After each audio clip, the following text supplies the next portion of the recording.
Good morning. Today is Wednesday, April 22nd, 2020. I wanted to continue to read our Flat Stanley book together. Chapter 2, Dr. Dan. Mr. and Mrs. Lambchop and the boys, said Dr. Dan as they entered his office. How nice to... His eyes widened. Good heavens, Stanley.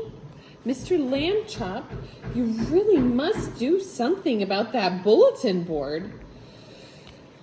It's still firmly in place, Dr. Dan.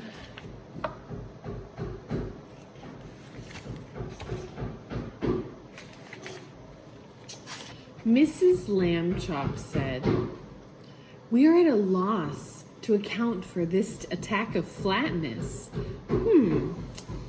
Dr. Dan thought for a moment.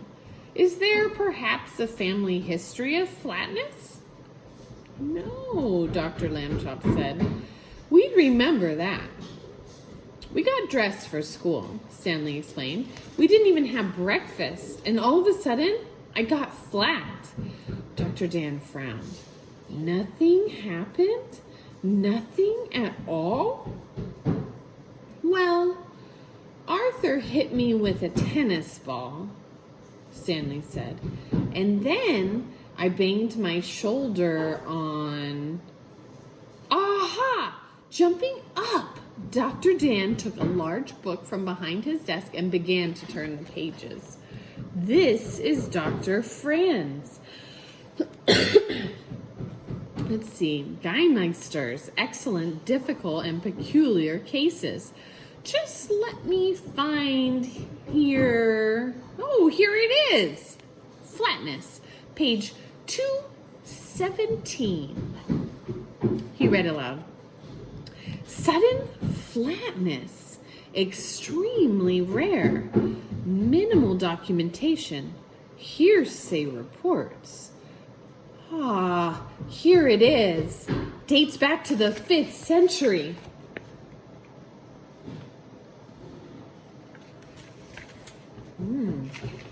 It would be weird to be flat all of a sudden.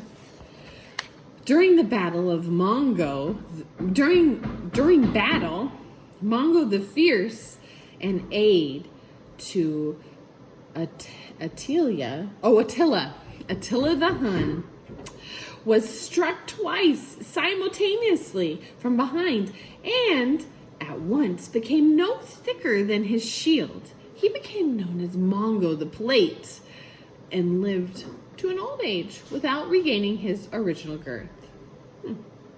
He was always flat for the rest of his life. Dr. Dan closed the book. As I expected, OBP. Beg pardon? Said Mrs. Lambchop. The OBP.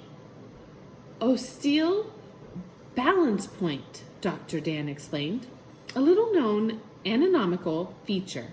The human body, of course, is a complex miracle.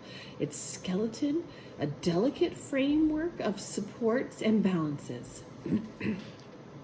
The osteo balance point may occur almost anywhere in the upper torso. It is vulnerable only to the application of simultaneous pressures at 2 points, which vary depending on the age and particular design.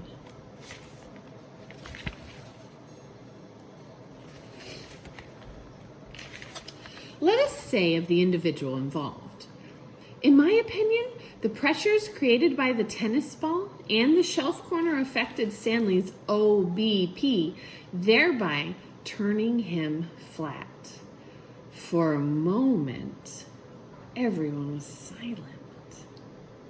The first time Stanley went flat, you were greatly puzzled by his condition.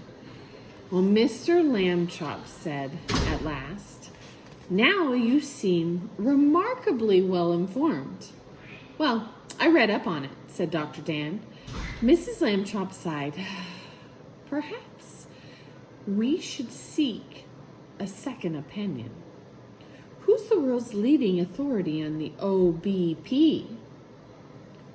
That would be me, said Dr. Dan. I see. Well, we've taken enough of your time. Mr. Lambchop rose, motioning to his family to follow. Thank you, Dr. Dan. At the door, Mrs. Lambchop turned. Perhaps if we found the, OBP, we could make Stanley. No, said Dr. Dan. It would be dangerous to put the lad through such a skeletal strain again. And finding the OBP, not very likely, I'm afraid. Arthur had an idea. I know. If we all got sticks and hit Stanley all over at the same time and kept doing it, then... That'll do, Arthur, said Mr. Lambchop, and led his family out. Chapter 3. Stanley Sails. So tomorrow we'll read Chapter 3 together. I hope you have an awesome day. I can't wait to see you tomorrow. Bye.